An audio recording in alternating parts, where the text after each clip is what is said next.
안녕하세요. 귀로 듣는 자주인의 독서 교양 백권대학의 송세비입니다. 오늘 2021년 10월 24일. 좀 늦었어요. 현재 시각은 어두운 6시 20분이 방금 되었습니다. 볼 일들이 좀 있어서 나갔다 왔더니 막 늦어서 마음이 급해졌어요. 한 주간 잘 지내셨습니까, 여러분? 네. 시간도 늦었고 해서 바로 들어가 보도록 하겠습니다. 번호를 매기면서 보니까 오늘 첫 글은 김갑수 선생님의 소설, 너무나 매력적인 소설 압록강을 넘어서의 주인공, 그 순수한 영혼. 네. 상해의 임정의 창업자이신 신규식 선생님의 이야기로부터 시작되겠습니다. 네, 그러면 들어가 볼게요. 김갑수 역사 에세이, 미래를 위한 과거. 진보란 무엇일까? 진보란 내가 역사를 좋게 만들 수 있다는 신념을 가지고 노력하는 것이 진보이다. 제6장 빛과 얼룩, 우리의 항쟁사. 60일 신규식 선생과 동제사 회원들. 흔히 우리의 근현대사가 심하게 왜곡되었다고 한다. 그런데 우리의 역사 왜곡은 불행히도 독립운동사에도 적용된다. 아니, 어느 면에서 독립운동사야말로 가장 왜곡의 정도가 심하다. 일단 좌파의 독립운동은 거의 거론조차 되지 않으며 우파의 독립운동 역시 심하게 왜곡되어 있다. 사실 독립운동이라는 말에도 문제가 있다. 운동이라니. 항쟁이나 투쟁이라는 단어가 적합하다. 우파 민족주의자라도 무장투쟁과 관련된 인사는 은폐, 축소되어 있다. 이렇게 되다 보니 입으로만 조선 독립을 외친 말 그대로 운동가들이 최선의 독립지사들인 양 부각되어 있는 것이 현실이다. 그동안 나는 세 편의 저작, 압록강을 넘어서 준경의 편지, 전쟁과 운명을 통해 1900년부터 1950년 6월 24일까지의 독립항쟁사를 주로 우파 위주로 소설화했다. 나는 내 소설의 대상인물을 선정할 때 순수 투쟁성과 실제적 공로를 기준으로 했다. 신규식 선생은 원래 외국어학교와 구한국무관학교를 졸업하고 육군 장교로 근무하다가 군대가 해산되자 즉각 무장항쟁을 벌였다. 국내 항쟁의 한계를 절감한 그는 1911년 3월 자기 전 재산에다 처가 재산까지 합쳐 거액의 자금을 마련하여 중국으로 망명, 순원 등과 더불어 신해혁명에 참가하면서 중국의 혁명지사들과 깊은 인연을 맺었다. 그는 청나라 정부와 일본 관헌이 체포하려 하자 상하이 프랑스 조계로 도피했다. 신규식은 이곳에서 망명해온 독립운동가와 유학생들을 규합, 1912년 7월 4일 동주 공제, 한마음으로 한 배를 타고 강을 건너자를 표방하면서 동제사를 조직했다. 신규식 등은 1913년 12월 17일 상하이 명덕리에 박달학원을 설립하였고 군사학교를 강조하여 70명이 넘는 조선인 학생을 중국의 군사학교에 보냈다. 동제사와 박달학원은 상해 임시정부의 사전 조직이었고 신규식 선생이야말로 상해 임시정부 창업의 제1공로자이다. 신채호는 신규식과 동향이고 동년배격의 후배였다. 신규식의 집 아래층은 상해로 오는 사람들의 임시 거처가 되어 있었다. 신규식은 먼저 이곳에서 영어 강습소를 만들어 운영했는데 언제나 7, 8명의 학생이 유숙했다. 학생들과 더불어 신채호는 아래층의 장기 투숙자였다. 신채호는 성균관 박사 출신의 논객이고 사학자였다. 그는 신민회의 주력 회원을 거쳐 블라디보스토크에 가서 권업신문을 발행했다. 그는 만주와 백두산 등의 한민족 고대 활동 무대를 답사했다. 그러다가 상해로 온 것이었다. 훗날 그는 안중근이 죽은 여순 감옥에서 10년형을 받고 복역 중 뇌일혈로 시멘트 바닥에 쓰러져 죽었다. 그는 타협하지 않는 투쟁가였다. 독립은 주어지지 않으니 쟁취해야 한다는 것이 그의 운동 신조였다. 그는 역사라는 것은 아와 비아의 투쟁이라고 정의했다. 그는 고려 묘청이 서경 천도를 주장하며 원과 맞서자고 나선 거사를 조선 역사 1000년 제1대 사건으로 자리매김하는 등 지극히 자존적인 민족 사관을 피력하였다. 김규식은 신채호와 배짱이 맞는 친구였다. 그는 서민기질을 타고난 무관 출신으로서 신규식처럼 군대 해산 때에 의병을 일으켜 싸운 사람이었다. 그는 일본군과의 접전에서 패퇴해 본 적이 없는 명지휘관이었다. 그는 노령으로부터 무기를 더 구입하려다 일본 경찰에 체포되어 모진 고문과 옥고를 치렀다. 훗날 그는 청산리 전투에 보병 대대장으로 출전하여 혁혁한 전과를 올리게 된다. 그는 1929년 신원이 분명치 않은 자에게 피살되었다. 정인보는 이미 13세부터 양명학과 실학에 눈을 뜬 젊은 국학자였다. 그의 나이는 동제사의 주축회원인 박찬익, 민재호 등과 비슷했다. 그는 신채호의 역사관에 동의하면서도 그것을 보다 과학적으로 만들었다. 다시 말해 민족주의 사학 정신을 계승하되 사료에 근거하는 사실인식과 민족사적 의미를 부각시켰다. 이른바 신민족주의 사관이었다. 놀랍게도 정인보는 한시보다는 우리말 시조에 관심을 가지고 많은 작품을 지었다. 그의 연시조 지모사 40수는 대단히 한국적이면서도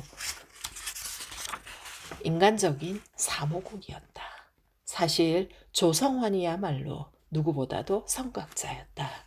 그는 무관으로 신규식의 동기지만 신규식보다 연상이었다. 중국혁명 참여로 조선 독립 방안을 모색하려 했다는 점에서도 그는 신규식을 앞섰다. 신규식은 언제나 예를 갖추어 그를 우대했다. 그는 신규식보다 먼저 중국 혁명가 진기미와 한중 공동 전선 구축을 합의했다. 그러나 1912년 일본 총리 대신 가스라다로가 만주를 방문했을 때 암살하려다가 체포되어 거제도로 귀향하는 바람에 그 뜻을 펼 수 없게 되었다. 그는 신규식의 적극적인 지지자였다. 민피로는 임시정부에 관한 한 신규식이나 김구보다 더 내실 있는 공헌을 한 운동가였다. 그는 임시정부의 창업부터 마지막까지 임시정부를 유지시키는데 물심양면의 공로를 세웠다. 마지막 중경 임시정부의 청사를 마련한 것도 그였다. 그는 일찍이 13세의 나이에 독립운동을 하러 상해에 가서 신규식과 합류했다. 그는 중국어와 영어에 능숙했으며 중국군 고급 장교 신분을 유지했다.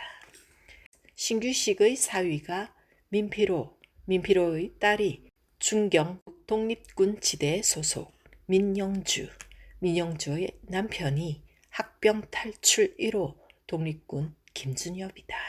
거슬러 올라가 신규식의 부친 신용우 공 역시 조선말 정이품 고급 관리 겸 의병장이었으니 신규식 선생 집안은 4대 독립운동을 축성한 명문 중의 명문 가문이 아닐 수가 없다.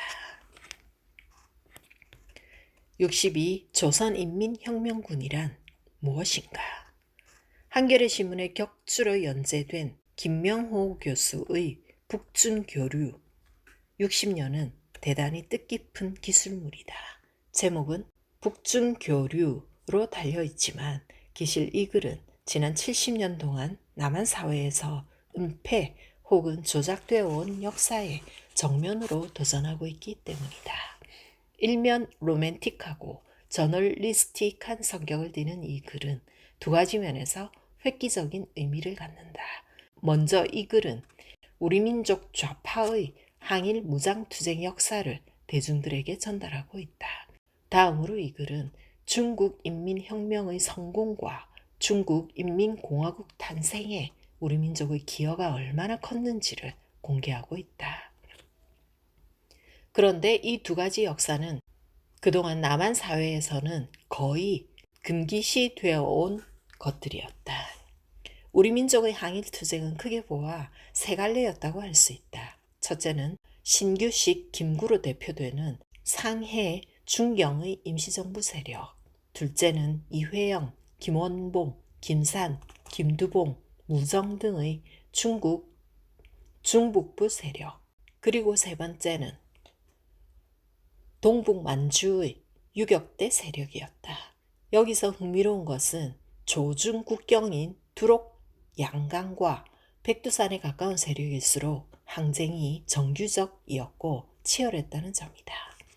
조선인민혁명군은 위의 것 중 세 번째 동북만주 유격대 세력과 관련되는 명칭이다. 우선 조선인민혁명군이라고 하면 조선인만으로 편제된 독립적인 군대인 것으로 들린다. 하지만 냉정히 말해서 조선인민혁명군이라는 독립된 군대는 없었다.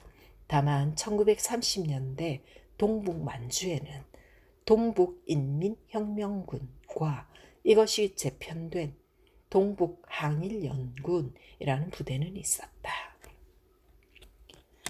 1930년대 초반까지 동만주 항일운동은 그 규모와 영향력에서 모두 전 동북의 제1위를 차지할 정도로 매우 활발하게 전개되었다. 1933년 9월 동만주의 중공당원 965명 중 한인은 97.9%, 공청당원 890명 중 한인은 98.5%를 차지했으며 동만은 전 동북에서 제일 큰 유격구로 되었다. 1935년 2월경 제2군에서 한인은 대략 90%를 차지했다. 연변대학 김성호 논문 참조. 사실 조선인민혁명군은 8.15 이후 북한 사학계에서 처음 제기한 명칭이다. 조선인민혁명군은 1934년 3월 중국 공산당의 영도 아래 동만주 지방에서 한민족 항일혁명가들을 기본 역량으로 조직된 동북인민혁명군 제2군과 그 후에 개편된 동북항일연군 제1로군 제2군을 가리키는데 보다 직접적으로는 그 산하의 김일성 부대를 가리킨다고 보면 된다. 김명호 교수는 한겨레 신문에서 김일성 부대가 중국에서는 동북항일연군에 속했지만 국내 침공 시에는 조선인민혁명군 명칭을 썼다고 했는데 문맥의 뉘앙스는 북한의 것과 약간 차이는 있지만 전적으로 틀린 진술이라고 할 수는 없다. 나는 북한 사학계의 조선인민혁명군설은 나름대로의 논리성과 역사적 합리성을 가졌다고 본다. 이것은 당시 한민족 항일혁명가들 스스로는 물론 동북 각 민족 인민들도 제2군을 조선유격대, 조선혁명군 등으로 불렀다는 사실, 조선인 부대는 중국 관내에 있는 한민족 반일혁명 단체들의 충분한 인정을 받았다는 사실, 조선인 부대는 일제와 중국, 소련 등의 객관적인 인정을 받았다는 사실들로 근거가 마련된다. 1935년 상해에서 출판된 동방 잡지에서 동만주는 조선혁명 당원들이 활동하는 대본령이라고 하면서 조선인민혁명군이 3,000명에까지 달한다고 지적한 것은 결코 과장이 아니었다. 중공당 최선의 항일투쟁 간부 주보증은 항일연군 제2군은 항일연군인과 동시에 조선인민혁명군이기도 했다. 항일유격 전쟁 중에서 중조인민은 공동의 사업을 위하여 붉은 피를 같이 흘렸다고 회고해 놓고 있다. 그리고 1963년 마오쩌둥 주석과 저우언라이 총리는 동북 항일연군은 실제상에서 중조 두 나라 인민의 연합군이라고 인정해야 한다고 명확히 지적했다. 1972년 4월 마오쩌둥 주석과 저우언라이 총리는 김일성 주석에게 특별히 전보를 보내 조선인민혁명군 성립 40주년 기념일을 축하해주기도 했다. 그동안 우리는 이태의 남부군이나 이병주의 지리산 그리고 조정래의 태백산맥 등에서 선보인 남부 빨치산의 역사를 편중되게 우대해 왔다. 물론 남부 빨치산의 투쟁은 분단을 막기 위한 숭고한 역사 중 하나였음이 분명하다. 하지만 남부 빨치산은 인민공화국의 헤게모니를 장악하려는 박헌영, 이승엽 등의 좌경 모험주의에 이용당한 측면이 강하다. 조선인민혁명군과 결부시킬 수 있는 진정한 항일무쟁 투쟁가는 비단 김일성에 한한 것은 아니었다. 최용건, 김책, 최현, 강건 등 김일성의 버금가는 무장항쟁가는 우리의 추정 이상으로 많다. 하지만 우리에게는 이런 사람들의 이름 석자조차 낯설 정도다. 이들을 은폐하려다 보니 박헌영, 이현상 등의 남노당 인사의 이름이 부각된 점도 부인할 수 없다. 특히 김일성 가짜설은 치졸하기 짝이 없는 역사 왜곡이 아닐 수 없다. 우리 민족의 위대한 역사였던 조선인민혁명군을 공부해야 한다. 물론 북한에서도 김일성을 비롯한 조선인민혁명군에 대한 신화화가 끊임없이 확대, 재생산되어 온 것이 사실이다. 그런데 내가 보기에 북한의 신화화는 조작이라고까지는 할 수 없다. 속된 말로 뻥튀기 수준이라고나 할까. 그러나 남한의 반신화화에는 조작과 은폐와 왜곡이 수두룩하다. 우리가 조선인민혁명군의 역사를 공부해야 할 필요성 하나가 더 추가되는 것은 바로 이런 이유 때문이기도 하다. 63. 남만의 항일 열사들. 이홍광을 아는가? 1910년 경기도 용인에서 빈농의 아들로 태어난 그는 1931년 남만주에서 최초로 항일 무장투쟁 대오인 적위대를 조직한 인물이다. 그는 탁월한 무장투쟁의 지도자였을 뿐 아니라 동시에 농민운동의 지도자이기도 했다. 마오쩌둥은 1938년에 말하기를 이홍광은 항일 무장투쟁의 빛나는 지도자 중 한 사람이자 혁명군 수령이었으며 공산당원이었다. 견결히 항일하고 간고 분투한 그의 업적은 누구나 다 잘 아는 바이다 라고 했다. 1946년 중국의 해방일보는 동북 항일연군의 참모장이며 제1군 제1사장이었던 이홍광 동지는 항일연합군 중에서 제일 높은 수령의 한 사람이었다 라고 칭송했다. 이홍광 열사는 1935년 5월 화자구 흑할자 인근에서 26세의 젊은 나이로 전사했다. 비슷한 이름 이동광을 아는가? 1904년 한북 경원군에서 태어난 그는 1936년 동남 만성위 조직부장을 역임했다. 그는 군중 사업의 탁월한 지도자였다. 그는 남만에서 농민들에게 가장 두터운 신망을 얻었다. 조국 광복회 남만 대표로 맹렬히 활동하던 그는 1937년 황토 강자 돌파전에서 전사했다. 그는 이름이 비슷한 이홍광과 함께 남만 항일 투쟁사에 혁혁히 기록될 선열이다. 허형식을 아는가? 1909년 경북 구미에서 태어난 그는 하얼빈 노동절 시위로 투옥되었다가 만주사변 이후 추록했다. 1930년 초반부터 반일 유격대에 가담한 그는 항일 제3노군 총참모장 등을 역임하면서 유수화자 전투, 라라돈 전투, 오도강 전투 등에서 뛰어난 군사적 능력과 자기 희생 정신을 보여주었다. 일본군의 대토벌로 소부대의 유격전으로 전환한 뒤에도 그는 현장을 떠나지 않고 끝까지 투쟁하다가 1942년 8월 장렬히 전사했다. 당시 선열의 나이는 33세였다. 양림을 아는가? 양림이 낯설면 그의 본명 김훈을 기억하는가? 3.1 항쟁 이후 중국으로 들어간 그는 모스크바 동방노력자 대학에 유학한 후 1930년 유격투쟁의 지도자가 되었다. 이후 중공당이 발탁되어 강서 소비에트 지역으로 정근한 그는 홍군대학 교관직을 수행하면서 대장정에 참여, 많은 무공을 세웠다. 애석하게도 그는 대장정을 마친 직후 마오쩌둥이 진솔한 동정 전투에서 38세의 나이로 그만 전사하고 말았다. 동무들아 준비하자. 손에 든 무기.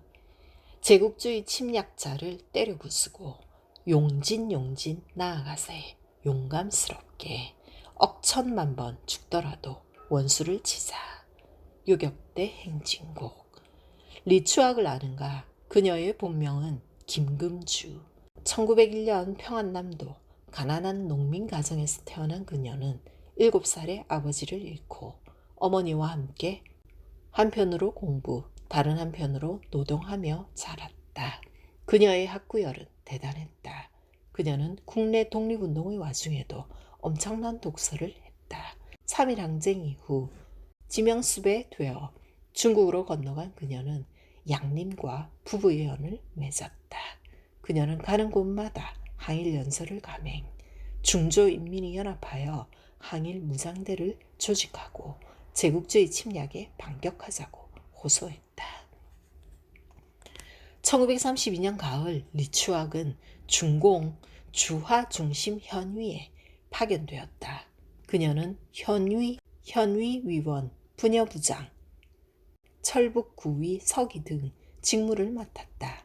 그녀는 이미 반일 유격구의 저명한 항일 여성 영웅이 되어 있었다.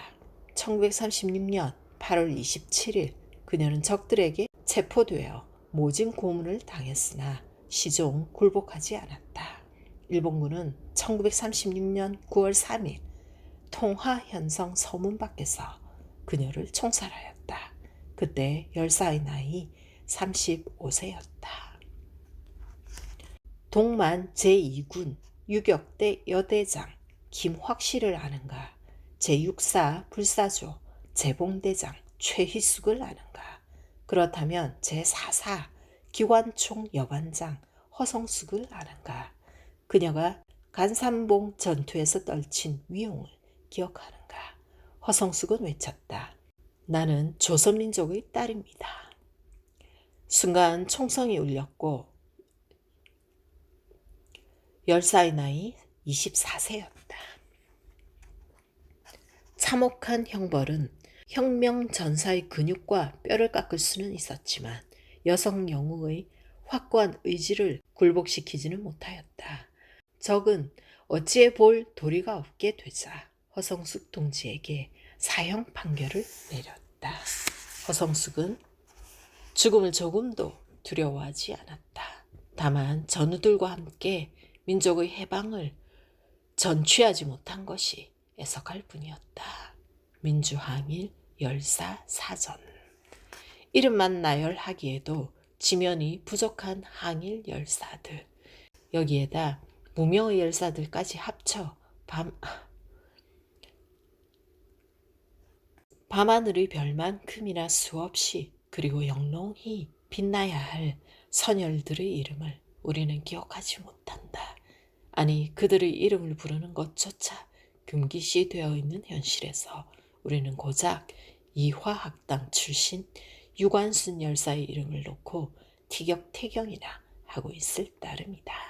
우리에게 선열들의 함자를 온전히 부르게 해달라.